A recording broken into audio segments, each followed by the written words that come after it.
Alright, so in today's video we're going to be talking about camp cooking equipment. Now, when it comes to cooking equipment for the outdoors, a lot of people get lost because there's so many options, and they think that they have to spend a lot of money to get the good gear in order to have a good meal out in the woods, and that's just not true. I have a lot of different things here that are very budget friendly that can help you achieve a very good meal in the woods. And so I'm going to go over what I have and show you that it doesn't take a lot of money to just get started. So stay tuned.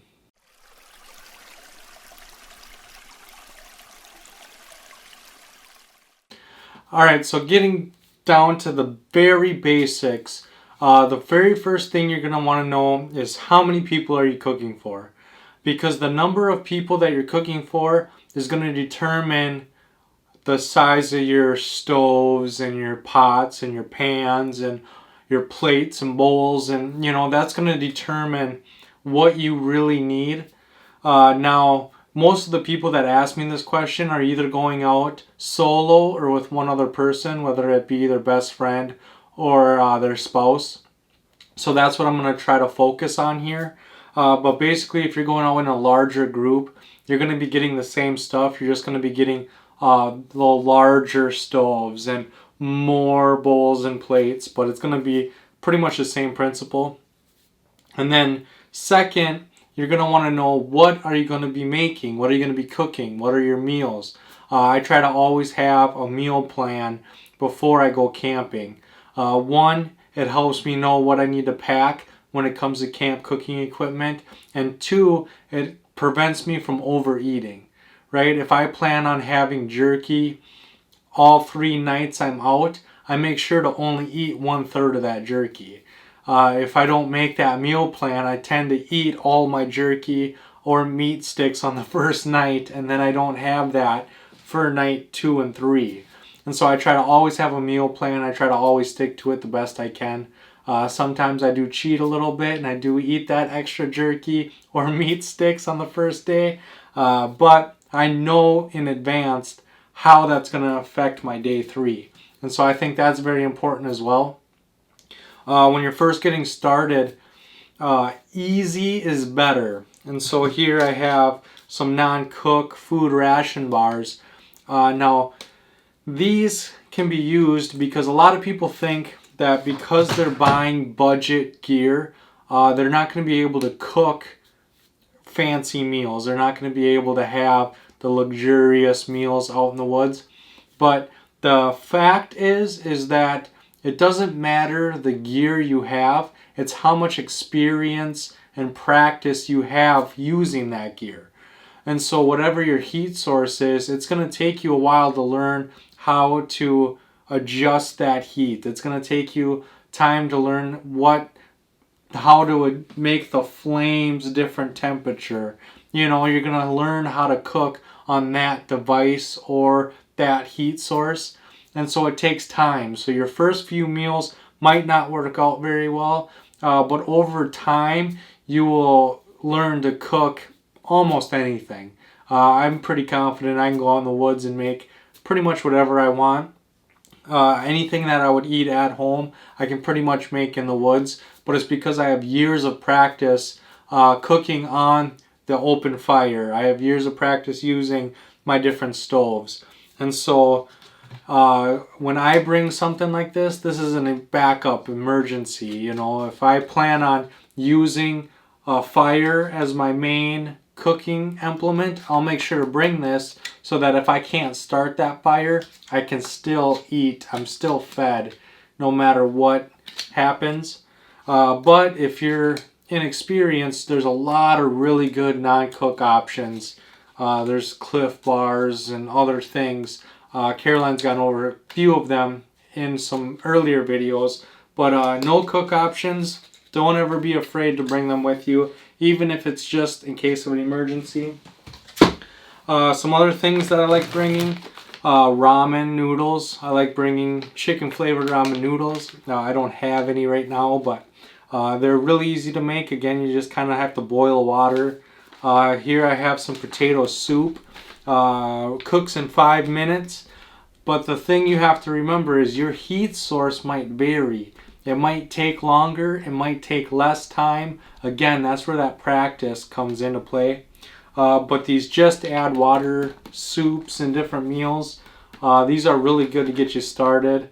They're usually really easy to make, and they're usually really good. And a nice hot meal at the end of a long day out camping is always a plus. Some of my favorites you've seen a lot on the channel is Mountain House meals. So here I have a rice and chicken and a turkey dinner casserole. We haven't tried this one yet, but this is a 2-serving meal, and so depending on what's going on, this might feed just me. If we're having a relaxed, lazy day, it's usually a 2-serving meal, but if I'm out chopping firewood and going and carrying deadfall to camp so that I can chop it into firewood, if I'm very active throughout the day, I can usually eat one of these myself. This is a 3-serving, so on a heavy active day this will probably feed me and Caroline. And then there's also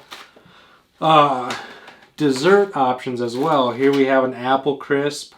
This is a 3-serving, so this will feed me and Caroline. So if I want to bring a 2-serving on a heavy work day, I can bring a backup dessert so that we still fill up. And these are usually very good. And so those are some really quick options. Again, the ramen is very inexpensive. Those soups are usually inexpensive. The Mountain House are a little pricey, but again, they're very easy to make. Another thing is canned food. When it comes to canned food, a lot of people, they like bringing their can of beans. They like bringing raviolis or soups from the can. And a long time ago, you used to be able to just cook it in the can. But today they have a seal. There's like a coating on the inside of the can, so you don't want to cook in cans anymore. And so if you do decide to bring canned food, I suggest bringing a separate container to cook it in, and then be ready to do the dishes at the end of the night. But if it can have a pop tab like this, so you can just pop it open without a can opener, I prefer that method. But you have to keep in mind, not all cans are going to have that pop tab. And so having a Leatherman with a can opener on it is going to be a plus. This is what I carry on me all the time, so I can open cans without that pop top. But again, there's other options. Here's a little camp can opener. It's got the twist on it, so it's more of your traditional style can opener. It's just very small. Here's a military style can opener that's extremely small. Make sure you don't lose that. But yeah, make sure you have a way to get at your food before you head off into the woods. And so now that we've decided how many people we're going to cook for, we now know what we're going to be cooking while we're out on the river. I like to camp on the river, but wherever we're at, now we need to decide how we're going to heat up our food. Like, what is our heat source going to be? Now there's a lot of stove options, a lot of stove options, but they don't have to be expensive. The thing that I think a lot of people don't realize is that those expensive stoves and cooking equipment is expensive because it's geared towards a specific group of people. It's made out of lightweight material for ultralight backpackers. It's durable and robust for those people that are really rough on their gear. There's usually a reason why it's very expensive, and it's for a very specific group of people. When you're first getting started, you don't need to buy the ultralight gear. You don't need to buy the super robust last forever gear. You just need something that's going to get you started. You just need something that you can use to see if you like it or not, because the options are endless. My most budget options here are alcohol stoves. So you're going to put yellow heat or denatured alcohol or something in them, And then here I have just a little Fancy Feast stove. Here I have a pop can burner, and I used chicken coop wire to make a little stand. And so these are about as inexpensive as they get, and it's just enough for you to put a pan on. What pan do I want to show you? And so here the Fancy Feast alcohol stove, and then here's the little pop can stove. And you just need something to boil water. You just need something to cook inside of a small pot. These are really good options. If you're not handy and you don't want to make your own, you can buy different options. So here's an Esbit alcohol stove. It's really small. It's the same size as like a Trangia. And it's just a little alcohol stove. This one you can actually store the alcohol inside of it. And yeah, it's the same concept. And again, there's a learning curve to using alcohol stoves. So that's something to keep in mind. Here's a larger one. This is from the Pathfinder store. And so this one comes with a little stand as well, so that you can cook with it. It's a very contained unit. You can store the fuel in it and everything. But with an alcohol stove, you either need to be able to hold the fuel inside here, which you obviously can't with a homemade one. So you're going to have to carry a separate bottle of fuel, whether that be heat or denatured alcohol. Another thing is a canister stove. This is a very popular stove setup as well. So you just have a little stove here, and then it's got the legs that come out, and so then your pot can go on top of there. And this just screws onto a canister stove. This is a propane butane mix, and so this, it's just like cooking on a burner on a gas stove. And so this is usually what people choose, especially when they first start off, because you literally just turn it on and start cooking. There really is no learning curve. The only learning curve is the heat is very concentrated. And so if you're cooking on a large pan, you might have to move it around a little bit so that it doesn't burn in the middle. And I'll show you an example of that. With this pan here, you can see this dot right there. That's where where Caroline was using it to cook, and she burnt right there because she set it on there, and then she walked away because she had to get other stuff ready, and it burnt there because it cooked so fast. So you got to make sure to spread out that heat, just like you're cooking popcorn. Those old popcorn things, you kind of got to do that when you're cooking on these. And then there's solid fuel.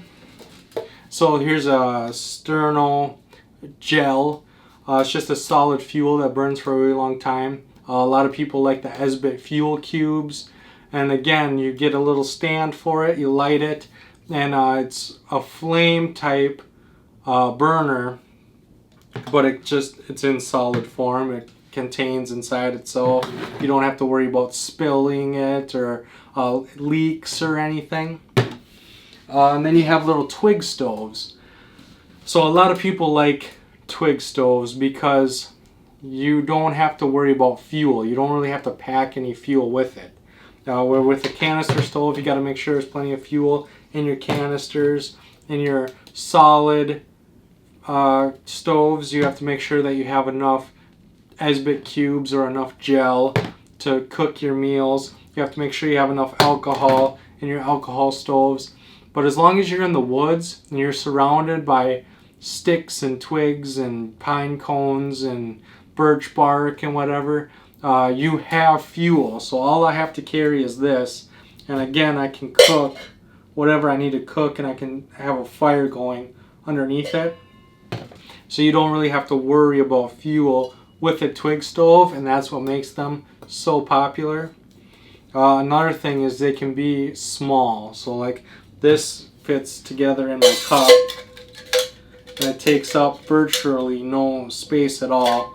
And there's other ones that come apart and fold up into really small packages as well. And so a lot of people really like Twig stoves. But again, it doesn't matter which heating source you choose, there's still a learning curve. You still have to learn how to use that. I can't use my canister stove the same as I use my alcohol stove. It's a different kind of heat, it's a different amount of heat, and so you got to remember to keep all that in mind when you're choosing your heating element, and you got to be patient and you got to learn how to use it. You're not going to get it right the first time, but you will learn how to use it in different situations, and you will get good at it over time. And so now that we have our food, we now know what we're going to use to cook it. We now have to know what we're going to cook it in. What is our container going to be? What are our pots, our pans going to be? You've seen this cup. This is a Pathfinder Cup. It's 25 ounces. Yeah, for me, when I'm making mountain house meals, it's easy for me to just put some water in here, put it on my alcohol stove, boil the water, pour it in the bag. It's easy and there's not much cleanup. And so this is all I need. But when I'm going with the family and I need to cook a lot more stuff, I might need a bigger pan.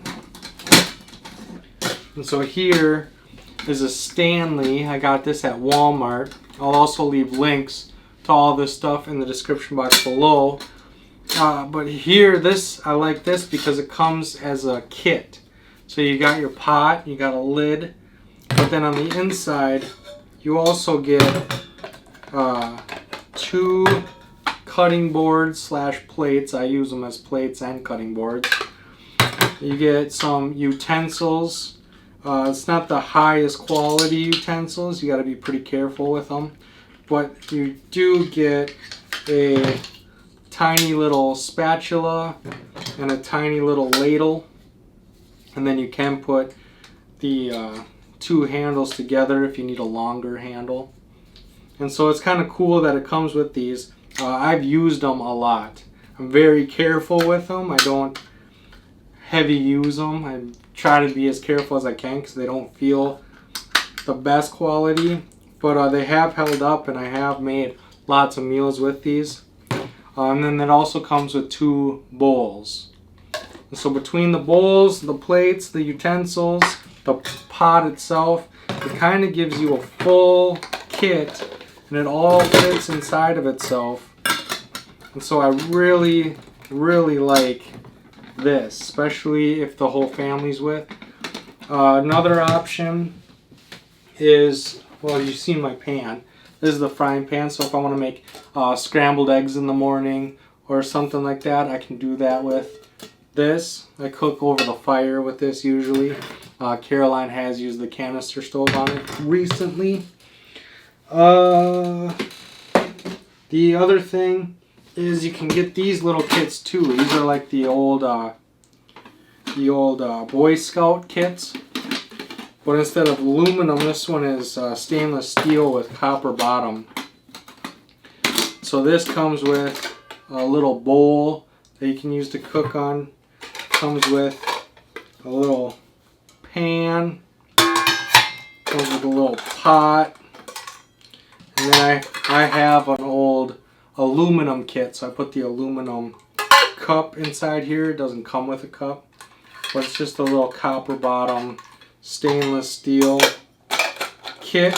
So you get a bowl, a pan, and a pot, and it all locks together. So that's pretty convenient. Again, it's not a lot of money.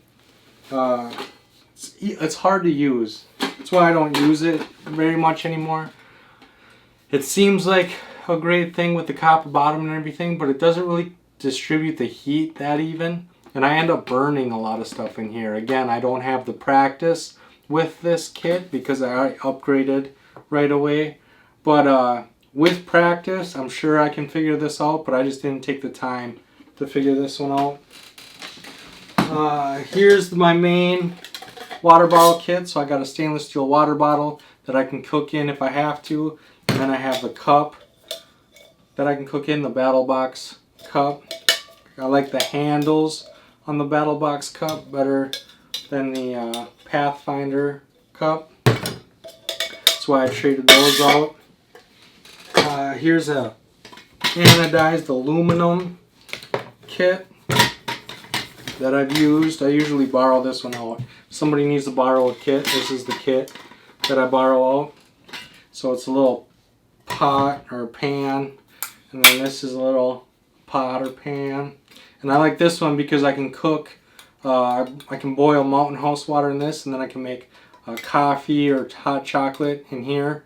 But it's also the lid for this, so if I want to boil faster, I can use this as a lid. And then I can keep this out so it's easier for me to check my water. So there's a lot of options that are very inexpensive, and it all depends on your cooking situation. If you want to boil water for food and coffee at the same time, this is a good option. If you just need one to cook your food in, this is a good option. If you need something bigger, this is a good option. If you need a pan, this is a good option. I know a lot of people like to use cast iron as well. I don't use cast iron. I've never used it. I know that there's a learning curve to that as well when you got to season the cast iron and everything. And again, it's all practice. Practice, practice, practice. You can make anything great in the woods as long as you have the practice. But if this all just seems too much for you, another option is just a stainless steel bowl. This I got for 99 cents at the Goodwill. And it's got a plastic lid. It is watertight. I've put water in here and it is watertight. So I can actually put food or whatever I need to in here. I can go to the pond, scoop up water, put the cap on it so I don't spill any. There's a lot of good things about this bowl, and it's 99 cents at the Goodwill. And then this one was 99 cents, and it's the same exact thing. This one was 50 cents. This one is probably too small to use for cooking, but it does make a good eating bowl. So you can get the large one for cooking and then this one for eating out of. Then there's a really tiny one. And what you can do is you can buy this. I later found the whole set. It's a 5-piece stainless steel set. And you can put different foods in here. You can put rice and beans and whatever you want. You can store them in here. And then as you need them, you can cook with them. And so that's an option as well. You don't have to spend a lot of money. Just make sure if you're using a bowl. I know Dave Canterbury used a stainless steel dog bowl for a lot of his cooking. But make sure that you have a good set of leather gloves so that when you go to grab this stuff off the fire, you're not burning yourself. So leather gloves are a must if you're going to be using just standard bowls. But yeah, so you don't have to spend a lot of money. 99 cents for this right here. You can store your food in it, or you can just bring it. You can store other stuff in it to save room in your pack. You can collect water, put it in here, boil it, and make a mountain house with a 99 cent bowl. I might take this out and show you guys me actually doing that. But it doesn't take a lot. You know, like I said, a lot of that expensive gear is catered towards a specific group of people. But if you're just getting started, you don't need that precise equipment. So We know who we're cooking for. We know what we're cooking. We know what we're cooking with. We know what we're cooking in. Now we need to know what it is that we're going to use to actually eat. And so here I have some different options here. I have my spork. I always carry two, just because you never know, somebody might forget one. And so my primary one is a Light My Fire spork. It's a titanium spork. And then I carry a plastic Light My Fire spork as well. These aren't the most durable. I've had these break on me. That's why I have the titanium one. But in a pinch, you know, like if somebody forgets their utensils, I can hand them that plastic one. As long as they're careful with it, it shouldn't be a problem. Caroline, she likes the more traditional style spork, and purple's her favorite color. And so this is her spork. We also have a, we keep them in these pouches too. So this is a sunglass pouch that she keeps hers in. This is an old tent peg pouch I keep mine in. Just so that if it's wet or dirty or whatever, the mess is inside these bags and not inside whatever we're packing them in. Another thing is this small little eating tool. It comes with a carabiner. It's really small though. And so if you're going to choose something like this eating tool that seems very convenient, you're not going to want to eat out of a Mountain House bag because your hand's going to get all gross trying to get to the food. You're going to want a bigger style bowl to eat out of that's shallower. You're going to be using the eating tool. And then you can also get these hobo tools that have a spoon and a fork. It's like a pocket knife, but it comes apart. You have a spoon and a fork. And then there's also a can opener, a bottle opener, a corkscrew. And then on this one there's a little knife and a little awl. And so it's like a little pocket knife, but it's got the spoon and fork. And this thing is pretty cool too. My son usually likes using this one. And so you have that, and then you usually have a pocket knife to cut up, like if you're going to make steak or whatever. Your pocket knife or your fixed blade or whatever you're using. When I cook steak, since we're going to bring it up, I cook steak on little stoves over the fire. Now I saved this for last because a lot of people say, oh, I'll just cook over the fire. I'm going to have a fire anyway, so I'll just cook over the fire. And they just buy one of these that are very inexpensive. This is a Coughlin's, you know, and it's, you can put a lot of different stuff on there. You can put your steak on there and you can cook with it. Here I have an even bigger one yet.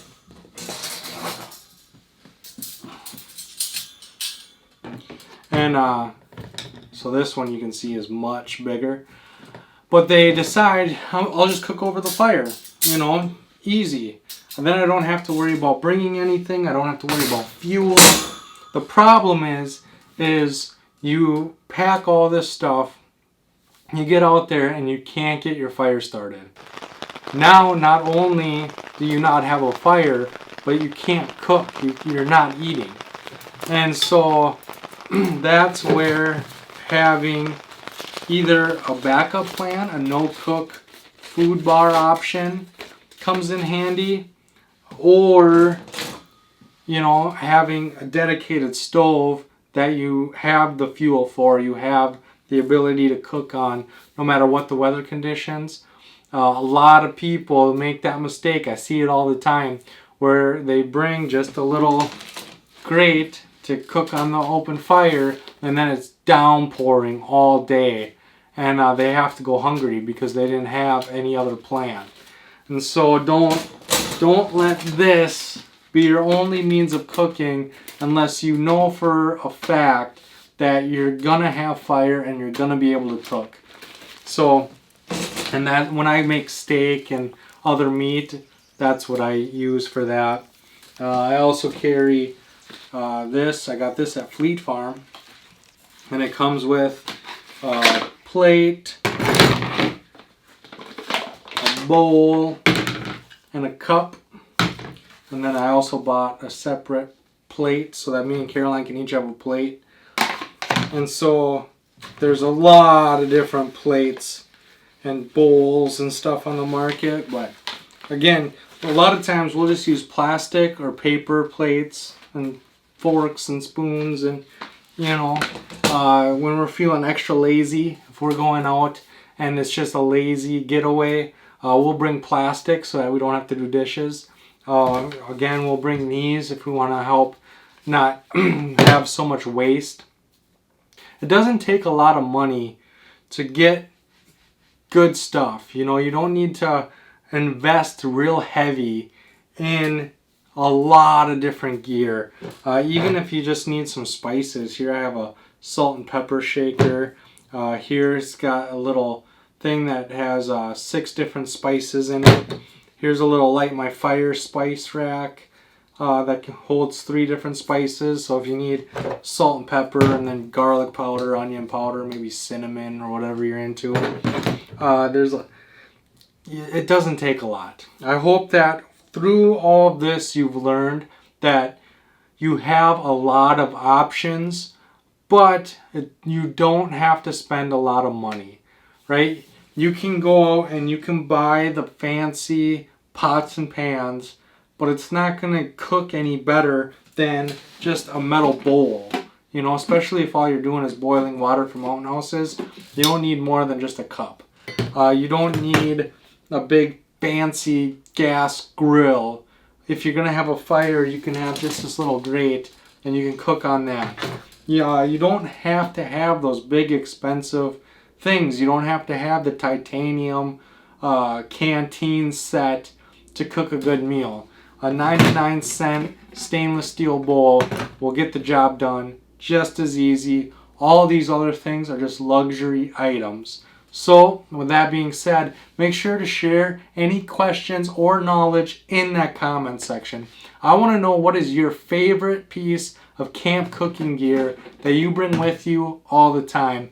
Leave that in the comment section down below. Then make sure to like and share this video to help spread that knowledge and those ideas to the people we care about most. And as always, don't forget to subscribe and come join the pack. I have a new video every Sunday and Thursday, and I can't wait to see you on the next one. And I really hope that this has helped you guys realize that it doesn't take a lot to get out there and have fun. So, see you on the next one.